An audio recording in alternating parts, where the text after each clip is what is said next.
Tonight we've come to Cardiff for the first of our special election programmes in Wales, Scotland and England. Labour have dominated the political landscape here for a century, but now both Plaid Cymru and Reform UK are hoping for major electoral breakthroughs on May the 7th. And a new voting system in Wales means that no one party is likely to form a majority government, but any one of the parties here tonight could be part of a coalition government, so their policies could have real influence. Our audience members arriving here this evening reflect the general political picture across the nation, across Wales. Welcome to Question Time from Cardiff.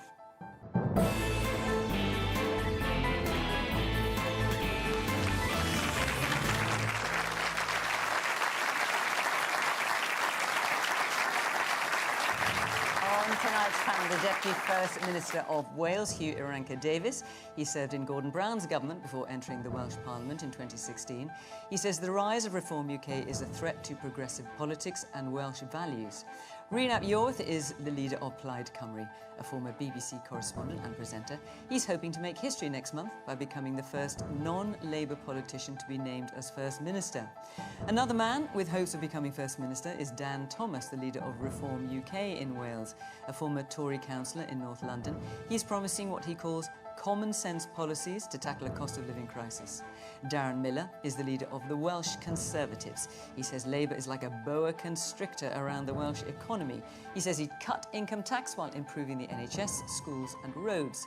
Jane Dodds is the leader of the Welsh Liberal Democrats. She'd provide more money for social care and tackling child poverty, and says she'd be prepared to raise income tax if necessary. And the leader of the Green Party in Wales is Anthony Slaughter. He wants to freeze rents, cut household bills and clean up the nation's rivers.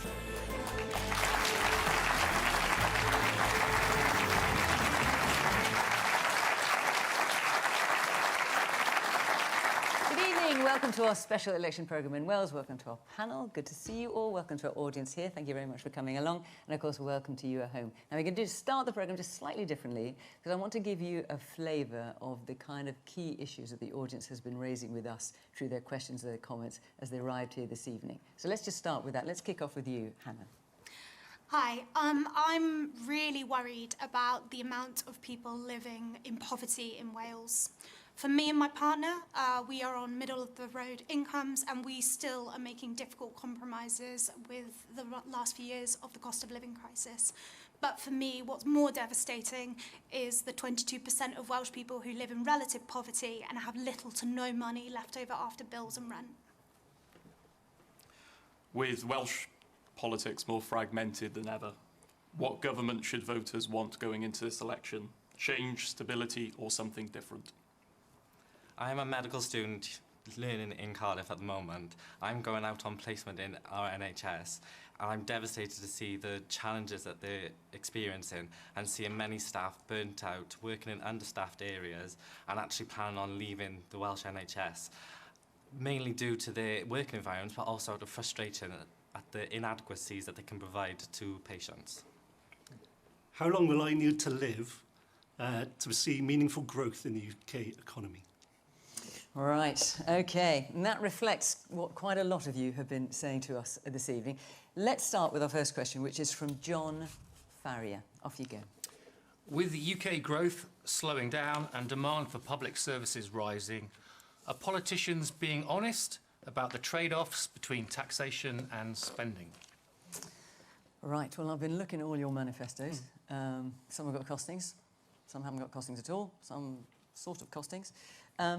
Rhun, are you being honest about the trade-off between taxes and what you want to spend? It was one of the big criticisms of both the main parties going into the UK general election in 2024, wasn't it? That there was a real dishonesty about a massive black hole that people like me said was in the UK finances. They denied it, and of course it turned out that yes, they did find a £20 billion black hole as we warned. There is a real issue of a lack of finances in order to deliver public services well in Wales. To me and the party I lead, it's a number of things. It's being very ambitious but cautious in what you can deliver. Be realistic with people and say we've had to put together a focused programme on health and education, on childcare and on growing the Welsh economy. But are there are you other being things that we realistic put to, if you've got to the other side. Are you being realistic if you've got the Institute for Fiscal Studies saying you're either going to have to make cuts or increase devolved taxes? Well, neither of which you are acknowledging in your manifesto. Well, we took our manifesto for independent assessment, and it came back saying, yes, there are challenges here, but this is achievable. And that's really important because that's where the trust comes in. You need to know that something is achievable. But does it mean that we still need UK government to play its part in giving us fair funding for Wales, giving us the £4 billion owed to us because of HS2 rail, allowing us to take control of our own natural resources in Wales through giving us control of the Crown Estate? Yes, but we have to do with careful government. And the kinds of mistakes that we've seen from Labour being put to one side after 27 years of Labour rule, we need to have a government that takes a different approach with honesty with the public, but setting a high bar too in terms of our ambition. Dan, so, are you being honest about it? I mean, we because are when it being comes to honest. taxation, you want to cut a penny Yes. off the Welsh rate of income tax Yes. across the board. Yes, and we've explained, unlike Plaid Cymru, who's got a very expensive childcare offer, which you've not explained, Rhun, how you would fund that. We have explained how we would fund it. So it would cost £370 million initially, and we can fund that by £145 million, scrapping a load of net zero subsidies, green levies, that kind of thing. We'll scrap those. That'll save us £145 million. We have 200 quangos in Wales, well over 200 quangos, costing us over £135 million. Again, we need to merge those, bring them in-house, need to change that. We're over-governed, and we can save easily £95 million on civil service pay restraint. So we've spelt out how we would fund ours, and we would fund our tax cut in the last year of our term. So we've got 3 years to make it. So it's a very credible case for making savings, you say it's which credible, add up, Fiona, and to at the just risk of, hang on, you say it's 1.5% of credible, the budget. but at the risk of sounding like a broken record, you're going to hear this quite a lot. The Institute for Fiscal Studies says you're going to have to make cuts as well, and you're not. They do. They've said that of every government, of every party. But let me just remind you, our savings. And are they wrong? Yeah, well, our savings only add wrong? up. Right, they've got an opinion, as we're all allowed in politics, but it'll add up to 1.5% of the total £27 billion that's spent in Wales. That is a tiny proportion for savings. Most businesses, most households should be able to make that kind of saving if they want it. Do you think you'll have to cut anything? No, and I've got experience. I'm the only party leader on this panel who has experience in cutting tax and protecting frontline service when I was a council leader. No one else has that experience here. And actually, the First Minister, who can't come today, has obviously already bottled it and has given up on Wales because she has not attended this panel. I'll let you answer that in a minute. The man with his hand up in the audience there. Do you think it's realistic that the UK can keep affording or can keep living beyond its means? Like, we keep going on as if we're a rich country, and obviously we haven't seen much growth.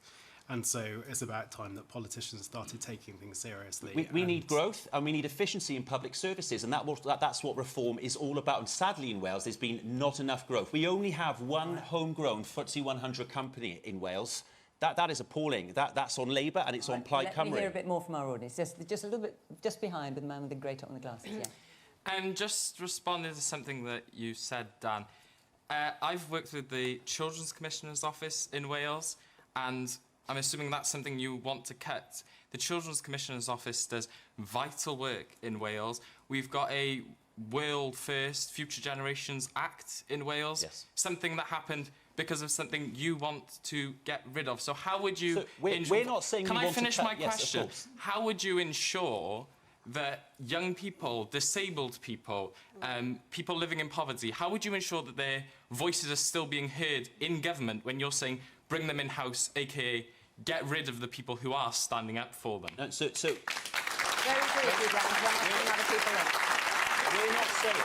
We're not saying that we should stop doing what those bodies are doing. What we're saying is that the government should do it directly, and by doing that, you make efficiencies, you lose layers of management. All of these organisations. Well, the idea is that they are independent of government. That's the problem. If they're Okay. independent, there's no accountability. Government ministers are blaming these quangos for failure All in right, policy.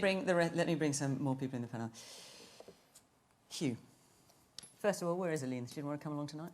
No, Elena is busy out there campaigning, and I'm her deputy, so I'm very pleased And we're very pleased to have you here, obviously. But I just thought you might reply to Dan's point there. And it's my first time on the programme as well, so I'm doubly delighted. So let me remind you of the question. Are politicians, are you being honest about the trade-offs between taxes and public spending? And yet again, you've got the Institute for Fiscal Studies saying you too, with your manifesto, will require cuts that you are not being upfront about. We are being upfront, and we are actually saying what we will fund and what we will not fund. So, for example, we've got a proposal in here for a £4 billion new investment in a new hospital fund. Why can I say we'll do that? Because we've done it before with the 21st century schools. That was not far off the same amount of money. It was the biggest school building programme and college building programme this country has seen since the 1960s. So we have track record. And Dan, you're actually wrong in saying you're the only one in experience. We have lived through 14 years of Tory cuts to Welsh Government budgets, and we have managed those budgets and done our darndest to protect frontline services, invest in health, invest in social care. So within our offers, they are well costed, well funded, we know where the money is. We're not rushing at a childcare offer like Plaid Cymru are, which has been criticised. We're saying we will phase it in. We will bring forward another 20,000 childcare spaces. We will actually do 9-month onwards provision of childcare, but not on day one. We will phase it in. And why can I say we can do this? Because we developed the most ambitious childcare programme in the whole of the UK, and we will build it further, and it's costed. You're making a great positive of the fact that Labour has been in power so long in Wales. Isn't that part of your problem? Yes. It's the challenge in an election, without a doubt, because if you're the incumbent party, then what you have to say to people is, you can't expect the same for us. We're actually going to do more. Where do we go next?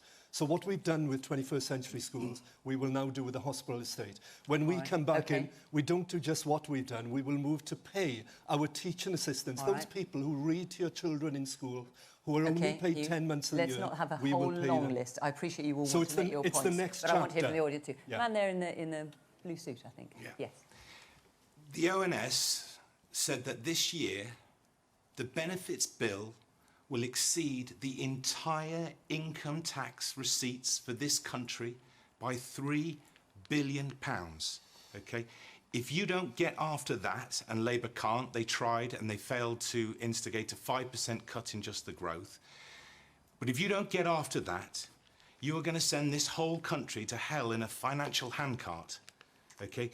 Everybody working with a job here, your entire income tax is being spent on the benefits bill. And I just point out, obviously, welfare benefits are not devolved to Wales. That's something that is decided at Westminster, but I hear your point. I too noticed that statistic. Yes, woman there. We constantly hear about this 20 million or 20 billion black hole that keeps happening and keeps coming up. If you were a business, you would be looking for those people to hold them account, possibly looking at prosecutions for that huge amount of money that has gone missing. You keep talking about it, but nobody is being named, nobody is being investigated with what they're doing with our money or what has happened to that money. Where is it? Who's done what with it? Man here just in front of you. Deform UK talk a fantastic game, but I wouldn't trust them with a knife and fork, frankly. They can't run a council in Kent without arguing with each other. Their leader has just become our top cryptocurrency salesperson this week. And one of their top priorities in Wales is to do away with the 20-mile-an-hour speed limit. Now, my average speed on the way here tonight was 7 miles an hour. So I don't know if Dan Thomas has ever driven in Cardiff, but of the top 100 issues that Wales faces, the 20-mile-an-hour speed limit is not one of them. Okay, Dan, I will give you a chance to respond, but I'm just going to go around the rest of the panel. So let's go back to the original question. Darren, are you being honest about the trade-offs between taxes and spending? Now, you are promising to cut the basic rate by 1p. You're promising 20 million extra pounds for farmers, refunds on tuition fees, an M4 relief road, and a third Menai crossing. And you're not suggesting any spending cuts. How on earth are you going to do that? Well, it's not true. We have said that we want to cut spending, and one of the first things that we want to do is to scrap the increase in the number of politicians in Cardiff Bay. Because what but that's not going to touch the sides of all this, is it? It's going to save us £80 million over the next 4 years. That's a lot of money that you could be spending on the NHS, on those frontline services, putting into school OK, what budgets else? Because you know that's not going to cover all of this. We want to roll back the size of the Welsh Government civil service. You know, we're all paying an extra £160 million each and every year compared to what we were paying just 3 years ago for the size of the Welsh Government. That's too much bureaucracy, and we need to get rid of it. We need to stop the Welsh Government frittering away taxpayers' money on things for which they have no responsibility whatsoever. Overseas mini-embassies in exotic locations that ministers love to go and visit, by the way, need to go. They're not responsible for foreign affairs, not responsible for international development. So solar-powered canoes for the Amazon, I'm sorry, the Welsh taxpayer can't afford it. We need to spend that money in our schools, hospitals and public services. And what do you say to the Institute for Fiscal Studies that says you've no credible plan for spending cuts? Well, they didn't ask us about what we were going to cut. I've just set out some of the things we're going to cut and roll back. And another thing, by the way, is the £200 million which is being given to a loss-making airport in Cardiff, which is an albatross around the people's neck. Look, people are paying too much in tax in this country. We're paying more and more, and we're getting less in return. Taxes are up, unemployment is up, borrowing is up, energy bills are up, water bills are up, and yet the only thing that's going down is our growth rate. If we want to be a more prosperous nation and have the finance to be able to invest in our public services, then we have to grow the Welsh economy. And the one thing I will tell you that would be a disaster for Wales would be independence for Wales, which would cost thousands and thousands of pounds for every single person in this audience. And that is the dishonesty right there. £1 billion black hole in their plans, £1 billion black hole in reforms plans. That is the dishonesty that is undermining people's trust in politics. And is there no black hole in your plans? No, there isn't. It is achievable. That is the independence of it. OK, let me come to Anthony. Hang on, everybody. Let's bring Anthony, because he's not managed to get a word in. But Anthony... This reminds me of that saying about two bald men fighting over a comb. All just throwing these numbers around. And Darren, I think you might get part of it. Well, listen, they're throwing their numbers around. The Greens, of course, are not throwing any numbers around. Can we have any costings from you? We have numbers on our priorities. Well, so you haven't provided any costings, and I'm a bit confused if you are going to provide them, if so, when? I can tell you what the cost of our free bus travel for under 22. But what about costing your manifesto overall? Well, we've got priorities in the manifesto. But you haven't costed them, have you? The priorities costed what your manifesto is. Priorities are costed. But not the rest of it. That we can do in the current situation. Rhun's absolutely right to point out the need for fair funding for Wales. But we have to accept that in the next 4 years, that's not going to happen. It's going to be a push from two parties at this table to get that, but we do have to operate... It's likely to decrease, in fact. We have to operate in the spending situation we find ourselves in now. But we've got things that we know can be done, other things that we are confident could be done. And I think saying we've got a cost of manifesto and plucking figures out of the air, that's what's destroying faith in politics. That's why we're getting questions like, are people being honest with us? I mean, Labour talk about £4 billion for 2 new hospitals and doing up another one.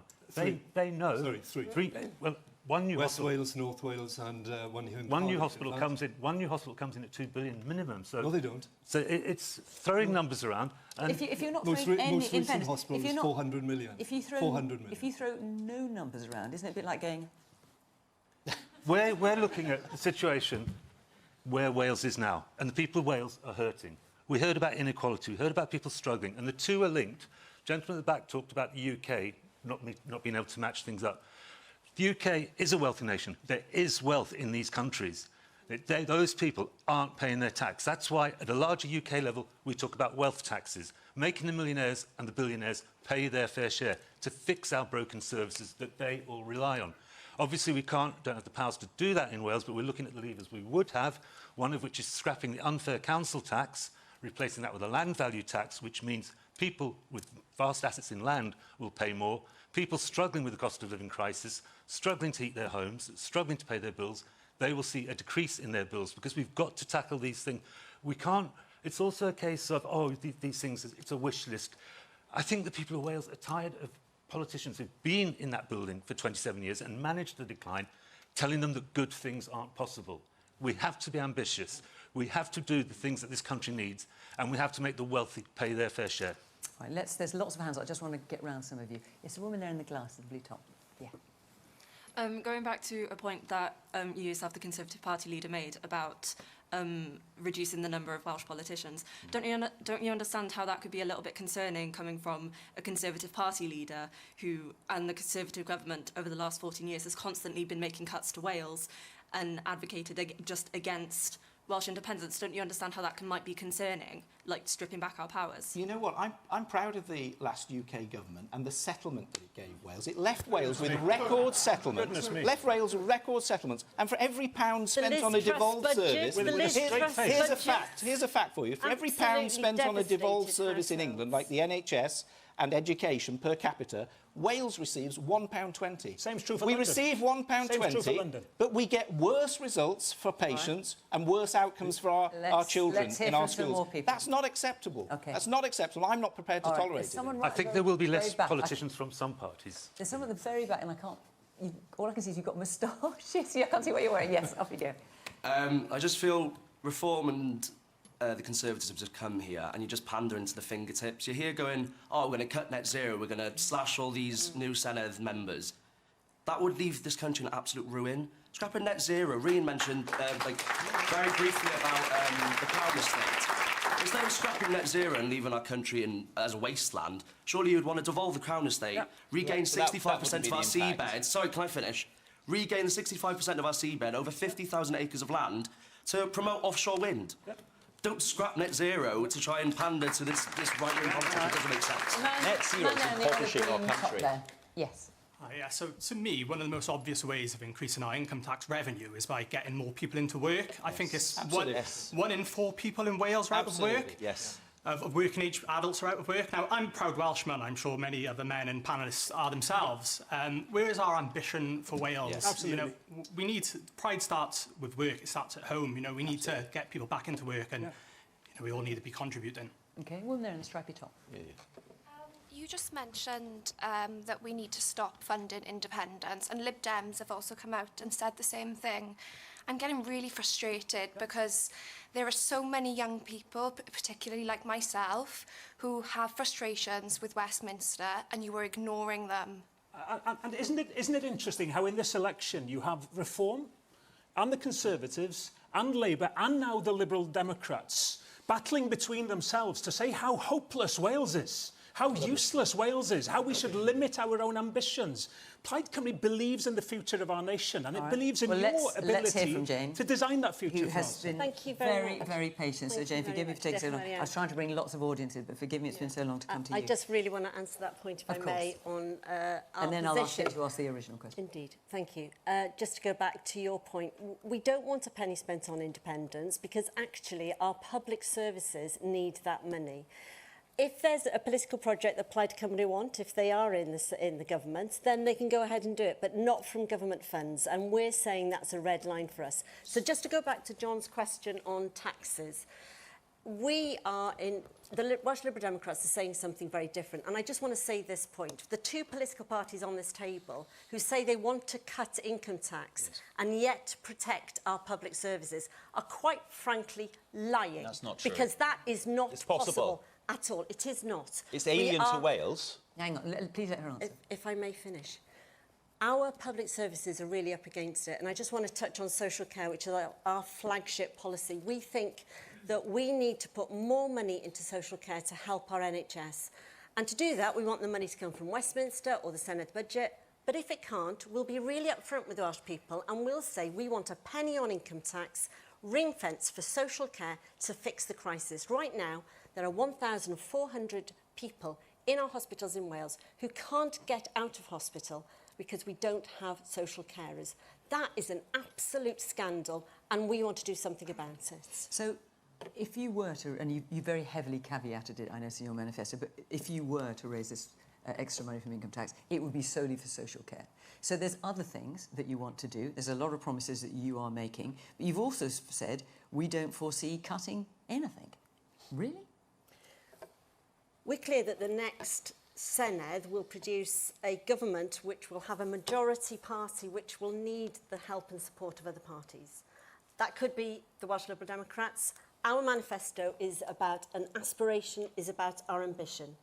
That's what will be going forward in terms of the next Welsh Government and in terms of... It's not a manifesto for a government, it's things you'd like to influence other parties with. Is that the way to look at it? It is, absolutely. It is really important we get our childcare in place, we clean up our rivers. If we look after our rivers and our nature, they will look after us. And frankly, I think it's absolutely disgraceful that we're hearing about abolishing the net zero targets, because that is fundamental to us and our planet. Let me just... I'm going to move on in a minute because I want to try and get another question. But I did say I would let you answer the point made by the gentleman over there. I think you referred to them as deform UK. Your words, not mine. But I wonder if you want to reply to that, and also the comments made about net zero. I mean, the gentleman mentioned you can't drive faster than 20 miles an hour in Cardiff, and that might be true at certain times. It's a very urban area. But what we forget is that Wales is a very big place.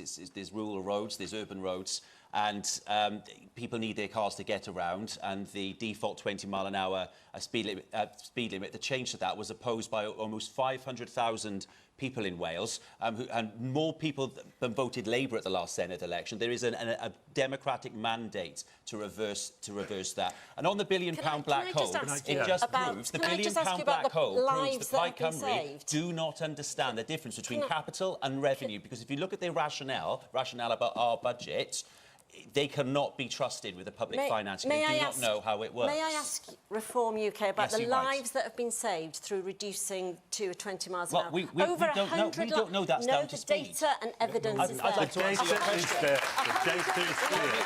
Let me answer. How many dead people is acceptable? 100 lives have been saved and over 700 people have not got into hospital because they have not been hurt. And the collision rate in Wales has gone down 37% as opposed to England at 4%. So 20 miles an hour is making a difference to saving lives. And my view is if it saves one life, it's worth it. So road deaths in Wales per population is actually higher than in England, and England doesn't have a default 20-mile-an-hour speed limit, actually. So there's a statistic there. And we don't know, with the current road death statistic, if the cause was due to speed. The data is flawed. The data is flawed. They're trying to justify a very unfair, undemocratic policy. All right.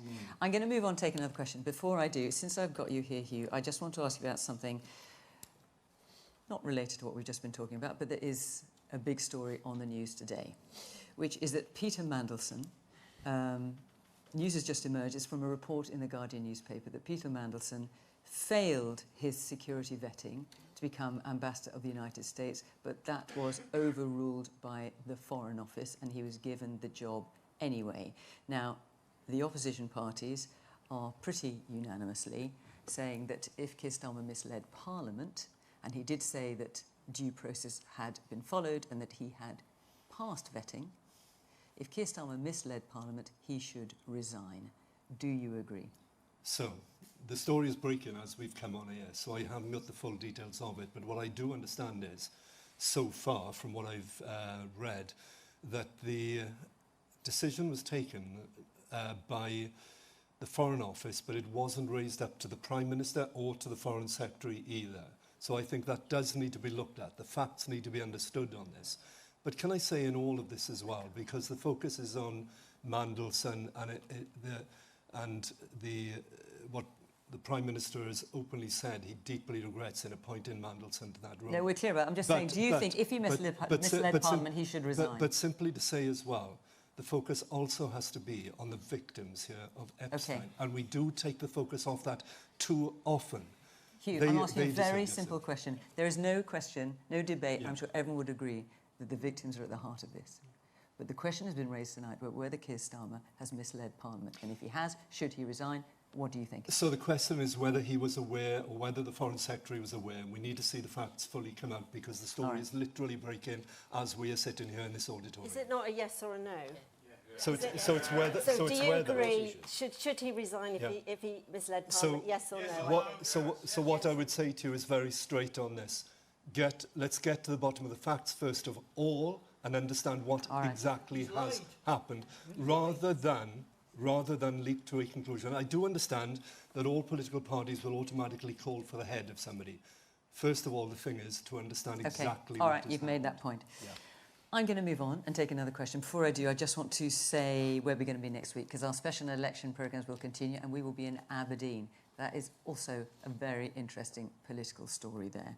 And the week after that, we are in Maidenhead. So if you live in or near Aberdeen or Maidenhead and you'd like to come and be part of the audience, put your questions as these people are here.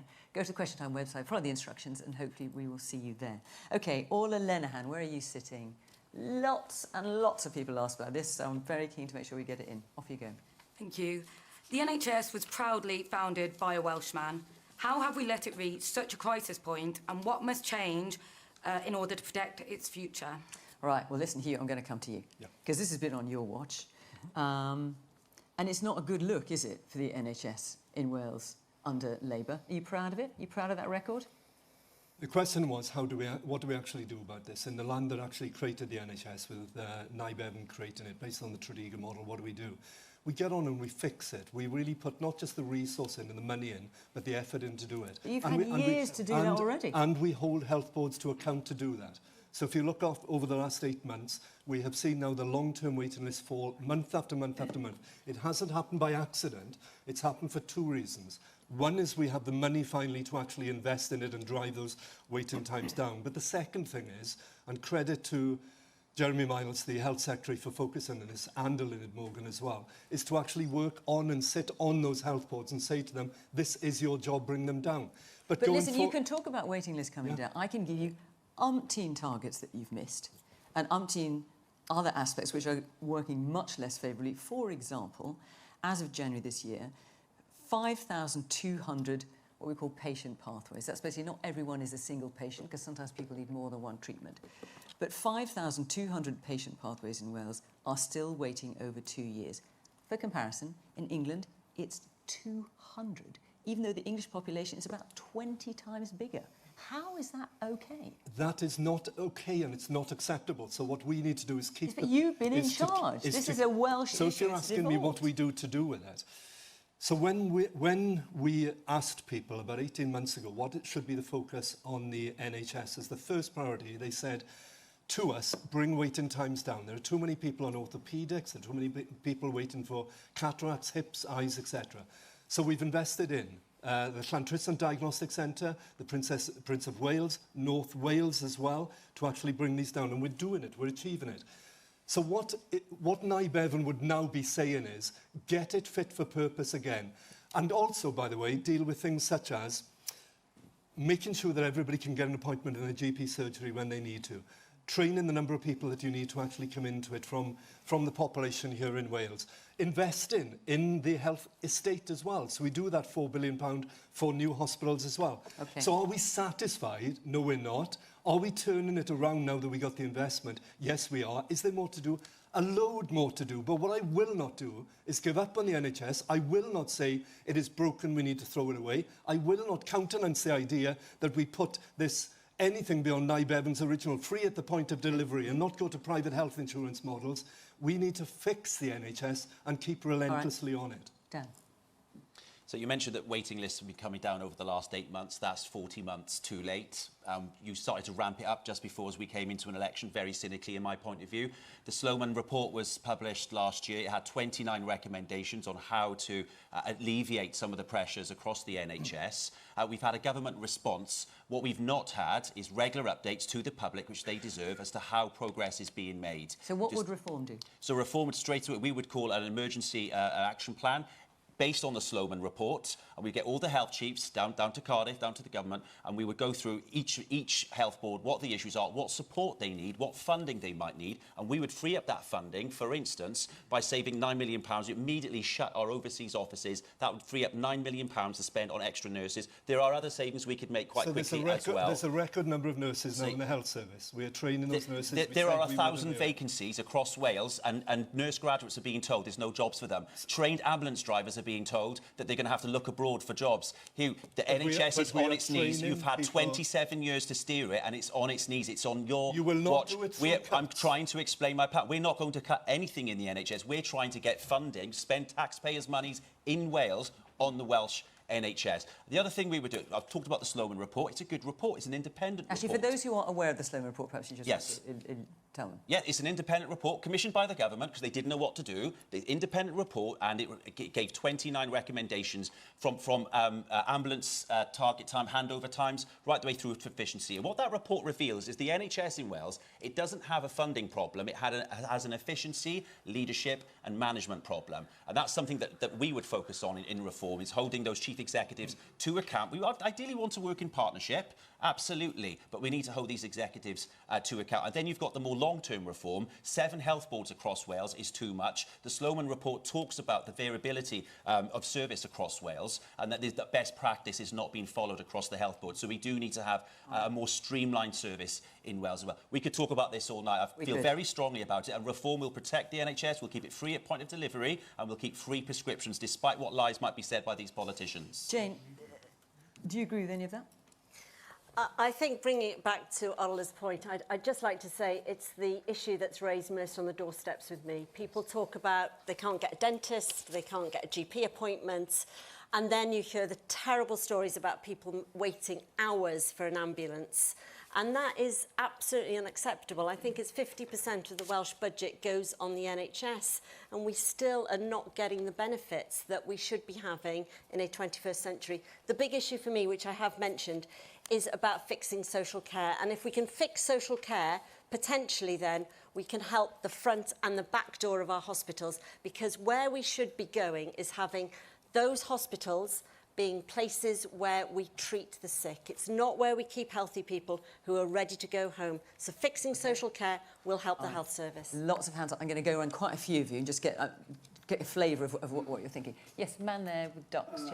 Yes, so in terms of asking the Labour man, in terms of, you talk about funding, and we're going to increase, revenue towards the NHS and things like that. I ask, where does that money come from? Because, like, incentivisation for business is going down. Young people don't want to take the risk of business because taxes are so high. And Labour seems to increase taxes, so I'm going to ask, like, where does that come from? And if it comes from us, like, do you think that's, I guess, fair to the Welsh person? OK, I'm going to go around lots of people, just so you know. Man at the very back there. As a pharmacist working for the NHS, I do worry about the future for the pharmacy profession, because community pharmacy is the front door to the NHS, and yet funding does not reflect the cost of running a pharmacy.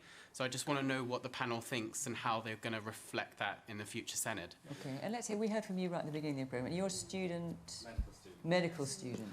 You mentioned waiting lists are actually finally coming down very slowly, I may add. That is only one metric that you can measure the NHS by. Anyone can take a walk around like hospitals, as I do, as I'm on my placement, and can see the many dangers that are happening. I've gone on ward rounds with patients waiting in corridors, often to their detriment, and that's not helping them in any way, while staff members are disillusioned and wanting to work away because it's more benefit to them. And can I ask you, because as I understand it, the Royal College of Nurses, Nursing is saying that possibly up to half of nurses when they graduate will not get offered a job in the Welsh NHS. Paramedics are being told there are going to be no jobs and they should start looking abroad. For you, how confident are you that you will have a job in the NHS when you graduate? I don't, You're particularly. Not. I feel like I am secure for 2 years and then I'm on my own. And I really don't know what's going on after that. I'm going to come to you all, but given that it's Labour in charge at the moment, how can it be, Hugh, that when there are shortages, there are people waiting for treatment, that you've got paramedics being, and there's, trying to get an ambulance, according to the target times, that paramedics are not going to get a job. They're being told to look abroad. We are paying for these paramedics. Student nurses are being told, maybe half of you won't have a job either. How has it come to this? So one of the things we were asked to do is to actually uplift the amount of people who are going through training, nurses, paramedics, and a range of others as well. That's why we've increased the school numbers and places. What we need to do is tie that up with the workforce planning so that you and others are actually going directly into jobs. So why didn't you do it?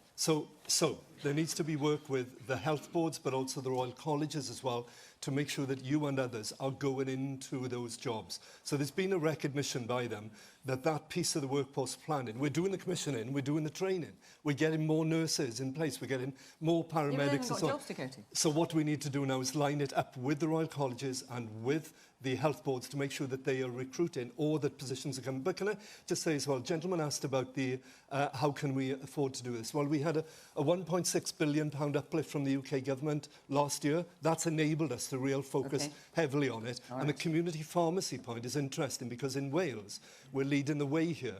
We have community pharmacists who can now actually diagnose for minor ailments, prevent people going to GPs because they have real skills, so they can do diagnosis for 28 minor illnesses. I'll come to you just a minute. Just let me work my way around. So, two things I wouldn't do. One, wouldn't let the NHS get sold off to the highest bidder, as reform undoubtedly would. No, we would not. Because I need to allow him to defend him. Dan will say that that's not true, but everybody in this audience is aware of his boss saying on many occasions that he believes in an insurance-based system. And I watched a clip of Nigel Farage, his boss, again today, saying that he didn't believe in paying for the NHS out of general taxation. Dan, that means privatisation. But not in Wales, because it comes from a block grant.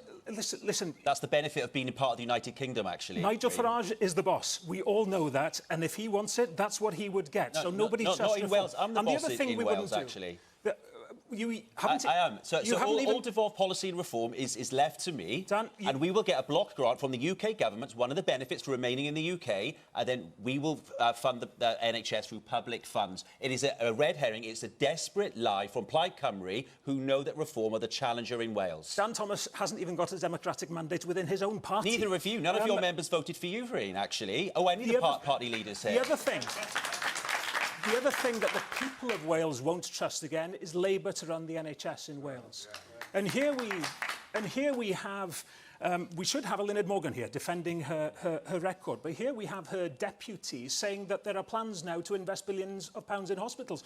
We'd all like new hospitals, but the dilapidation of the estate of the NHS in Wales, with £1 billion worth of backlog of works that needs to be done just to keep our hospitals in working order, has happened on Labour's watch. And this is the truth of the matter. So we need a programme. So we need a programme. Plaid Cymru says 10 surgical hubs. Let's get them up and running. A workforce plan, including 100 new GPs, out of hours in particular. Shifting resource towards primary care, which absolutely includes, and not just your doctor. How are you going to afford all that? Well, this is within the envelope that we have. We managed to get, for the budget in 2026-27, £180 million for the NHS in order to give the next government, I hope it'll be a Plaid Cymru government, at least a firm foundation on which to build. And we will allocate £100 million plus on top of that in this first year. So this is all accounted for within our plans. But it's the workforce plan. It's shifting to primary care, including pharmacy, not just your GP. It's about making sure that we tie in health and social care much better so that we build resilience for the long term and then start concentrating on the preventative, genuinely, to make us a healthier population. Anthony. I think we're seeing that problem again. Lots of figures, lots of admirable targets. Everyone in this room hasn't experienced that. I'm sure everyone in this room, like me, will have stories, and like people on this panel undoubtedly, of being failed by a workforce that goes, not being failed by the workforce, sorry, that goes above and beyond. But the system isn't working, and it still feels like sticking plasters. And yeah, absolutely. So what would you do? Well, we need to look at it. There's short terms and long terms. We need to move away, some focus and budget from secondary care into primary care, which will ease the backlog further down the line. So that's about moving... I think everyone is saying that. Yeah, well, it's about moving... Everyone's been saying that. We haven't been in that building. These people have. It's about bringing dentists and GPs into every community hubs, community pharmacists, absolutely. It's also about tackling the serious and immediate things. I mean, what would Nye Bevan think about corridor care? This gets brought up to me by the Royal College of Nurses over and over again. And one of the big problems with that, and that's going to be a difficult one to fix, but what makes it so hard to fix is no one's recording the data. And that's what the RCN want. They want it to be declared a never event, to have someone in a corridor for 24 hours. That way you start measuring the problem and you start fixing the problem, because those people, all of these bad health practices are causing serious health problems further down the line. So how would you, because clearly if you want to get rid of corridor care, who wouldn't want to get rid of corridor care? And everyone on this panel, I'm sure, would. You're going to need, I assume, more nurses, you need more beds, you need, once those patients get into the beds in the wards, more people to treat them in the wards. That's a lot of people. Yeah. How are you going to pay for all that? I mean, you're very critical of other people on the panel saying, well, they're coming out with these figures and they don't mean anything. What are your figures? Well, you look at this. Going to pay for it? This is one of those issues where you need the data, and we need to be speaking to the civil service and have that real-time data. But you start. But if you don't have it, you start with any idea you can even achieve it? You start like things with stopping the reduction of beds. You get clinical staff working on the weekends. You start working on that backlog because it cannot be acceptable. This goes back to people saying, "Oh, you're idealist because you want to stop this terrible thing. It cannot continue. It's bad for patient safety, patient dignity. It's bad for staff morale." Nobody wants it to continue. But I'm just trying to get at a noble aspiration, no doubt, shared by I think everyone in this room.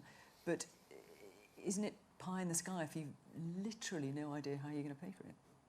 Well, you've got all those levers. We talked about the economic levers. We have to come back to those. You have to talk about being in a position to affect the income that Wales has, the revenue Wales has. But you don't park this problem.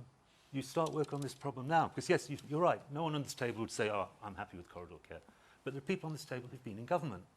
And it's got worse and worse and worse. OK. Darren, I think what must change to protect the NHS's future? That's well, look, the original question was, how did we get into this mess? And also, what must we do? So the reason the Welsh NHS is in such a mess is very simple. It's Labour, Plaid Cymru and the Liberal Democrats. Because they are the parties that have been in power over the past 27 years, making policy decisions, settling budget deals, having cooperation agreements and coalition agreements that have chosen, at times, to disinvest in our NHS, and that's why we've ended up in the mess that we are currently in. It's a disgrace that people can't get a GP appointment, they can't get a dental appointment. When they phone for an ambulance, it doesn't turn up in time. When you get to the front door of an emergency department, you're in the emergency department sometimes for 3 days. How bad it is. So we know it's horrific. And the problem that people tell us that needs to be solved, and these are the health experts themselves, the Royal College of Emergency Medicine and the RCN and others, is that we need an increase in the number of beds in our NHS. So what would we do?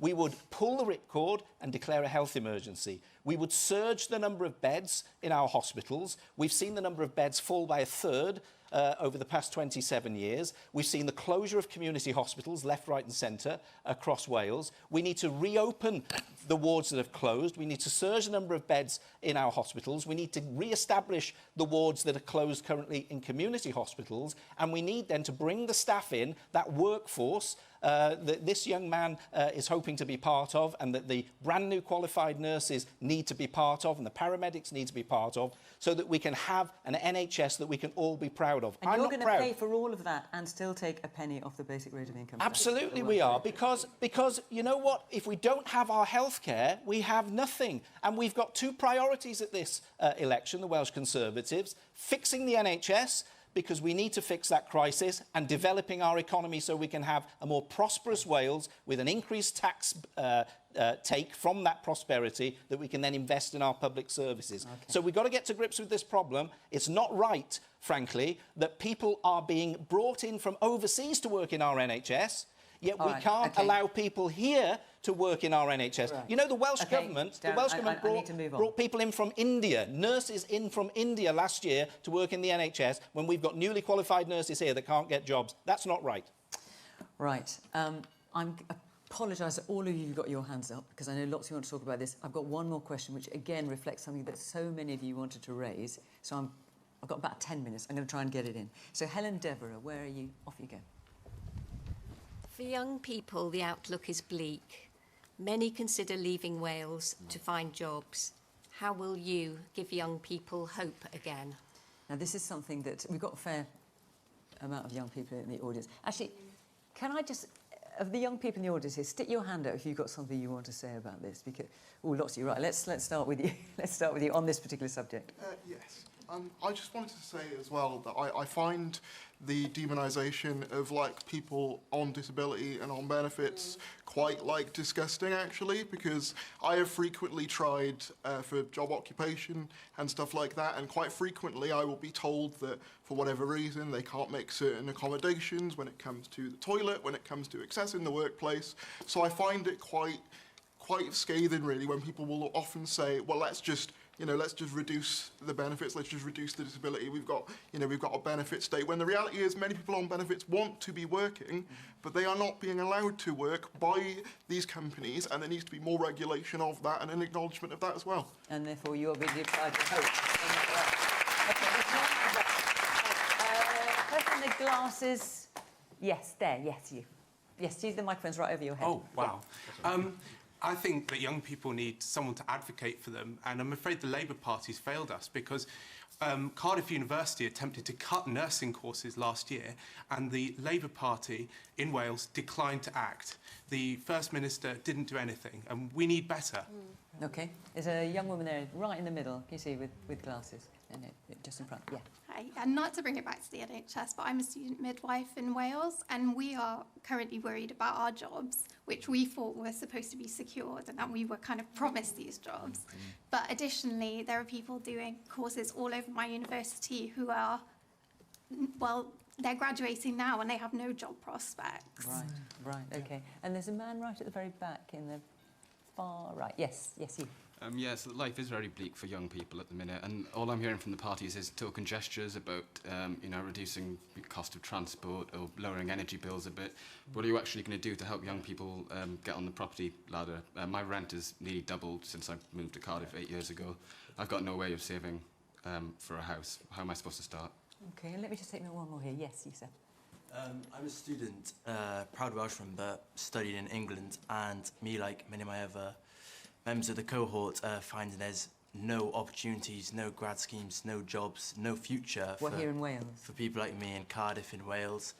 And unfortunately, I always get asked, why did you study in England? You got grants, tuition fees, tuition cuts, all these amazing perks studying in Wales, but ultimately there's not the opportunities, and we've seen countless thousands upon thousands of people having to leave, whether they graduate or if they leave for university in general. Ultimately, there's not the opportunities here. Right, OK. I've got 8 minutes left, so you're going to be pretty brief. Anthony, I'm going to start with you. Yeah, just the things we're talking about, the cost of living crisis, they hit younger people the hardest. They're looking at a bleak future. That's why we're talking about things, to address your question. Freezing rents, taking that pressure off people. People are paying exorbitant rents for homes not fit for human habitation. It's about cutting bills, and it's about the free transport will help young people. These are all issues that affect people in their daily life. But what gives me hope, our party in the last few months in Wales has quadrupled in size, and the vast majority of those people are young people, keen activists who want to get out there and make the world a better place. They want hope, and that's what we're offering young people. And how are you going to help them get jobs? I mean, looking at your manifesto, there's only 3 paragraphs on the economy. Well, the economy... It's one thing to give people things, but how are you going to create an economy that's going to provide jobs? The economy runs through everything. So whether it's our offer on housing, building 60,000 social housing... But what about creating jobs? That creates jobs. The green industrial revolution, retrofitting people's homes, creates jobs. Community renewable energy creates jobs. There are lots of jobs that could be created if we start doing the right thing. Dan? This is a story very personal to me. I've had to, fortunately, leave Wales for my career. I think Jane worked outside Wales for a long time as well. And I think it's really sad, 25 years later, young people are still saying the same thing in Wales, that if they want to go on and have a career and be successful, sadly, they might have to leave. Wales in London, an organisation in London, estimates there are 300,000 people living in Wales. That's 10%. So what would you do? You're going to have to be brief then. So what would you do? we need proper jobs. We've been pimping out Wales for low-pay, low-skill jobs in Wales, thanks to Labour, and we need to bring big businesses in, and we need to encourage businesses to grow through the business rate scheme. And we need to say that Wales is open for business. We're going to unclog the M4 and our roads. CBI Wales says that traffic congestion on those roads is stopping investment and jobs. We need to open Wales for business and give people a future here in Wales. Jane? We need a Welsh industrial strategy. This is about growing our economy. It absolutely is. But we need to make sure that young people have a sense of Wales has a vision, something to absolutely keep them here. We have a school leavers guarantee which says that within 3 months of leaving school, every young person will have a plan to get a job, will have a plan for a placement or an education.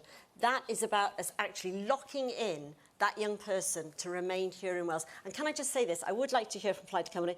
What is your plan around grants for students who decide not to study in Wales? Because I think it's important that people do know what you're planning to say and do if you are in government, for students who plan to study outside of Wales.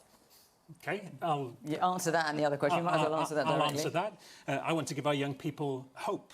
You know, there was something just in the answer that question. just primarily, and then I'll get you to answer the other one. I'll try to keep it brief. Yeah. Currently, the situation is that we tell our young people, leave Wales to go to university, and we don't care if you come back or not. That is a big problem. Now, 2 of my own children have studied outside Wales. They've studied in England, so I've got no interest in stopping them from studying wherever they want in the world. But surely we need to be incentivising them to come back to work in Wales. There was something in the way you asked the question. Will you cut the grants? No, what we said is I want your support to build consensus around a new funding model, because our universities are being starved of funding. There's a £100 million black hole facing our universities. So you won't be cutting student grants? No, there is no plan. We want to build a consensus. No, there is no policy. That's what you say. Can we address the... Let him answer just for a minute. Are you going to allow young people to study anywhere they want to in the right course that they want to? Correct. As my children did, yes. But I want to incentivise them. If they can study in Wales, we want to incentivise them. If they leave Wales, I want them to come back. And I want to bring in new talent as well to work in Wales to feed our economy. The fundamental question. There's something in the despair with which you asked that question, Helen, that really struck a chord with me. And it made me think, we've had years of the stoking of division around immigration by Reform and the Conservatives, pandered to by Labour, when the real problem that we face is the outward migration of our young people. We need to give our young people hope. So on housing, protecting renters, on having a skills audit to make sure there are pathways into work, on having our National Development Agency for Wales to create good jobs in all parts of Wales. These are the measures that we need to put in place, and Plaid Cymru is determined to, because we need to give our young people a country they can believe in and show that we believe in them. Yeah, look, the Welsh Conservatives want to get the Welsh economy moving. We want to get the Welsh economy growing. And that's why we believe that we need to invest in our transport infrastructure, like getting that M4 Relief Road done, upgrading the A55 and the other key artery in West Wales, the A40, because we know that roads lead to prosperity. We know that tax cuts lead to prosperity as well. We know that if you get small firms to be able to take on one extra person, you can solve the unemployment problem in Wales overnight. So how do you get them to do that? You've got to be able to help them through the business rates regime, and we want to help you to realise your ambition of being able to own your own home.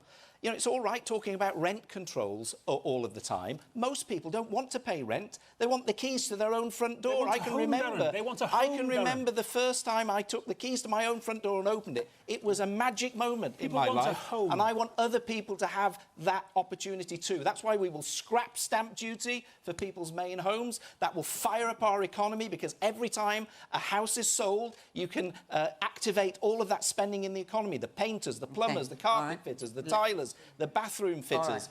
All of that is a virtuous cycle that will help our economy to create jobs, well-paid jobs, that people can get employed in. Hugh, how will you give young people hope again? You've had quite a lot of time to do it, but it sounds from Helen that she's not got much hope. Indeed. So how can you give her hope now? So we will continue on the housing. We will continue the Help to Buy scheme, which enables people, particularly who are first-time buyers, to get onto the housing ladder, gives them that opportunity. But we also need to build more homes as well.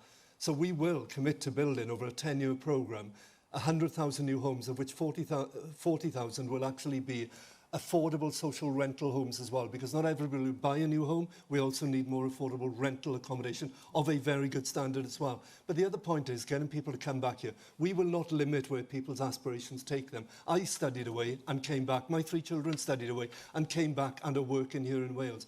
But the jobs we need to be in is look into the future as well.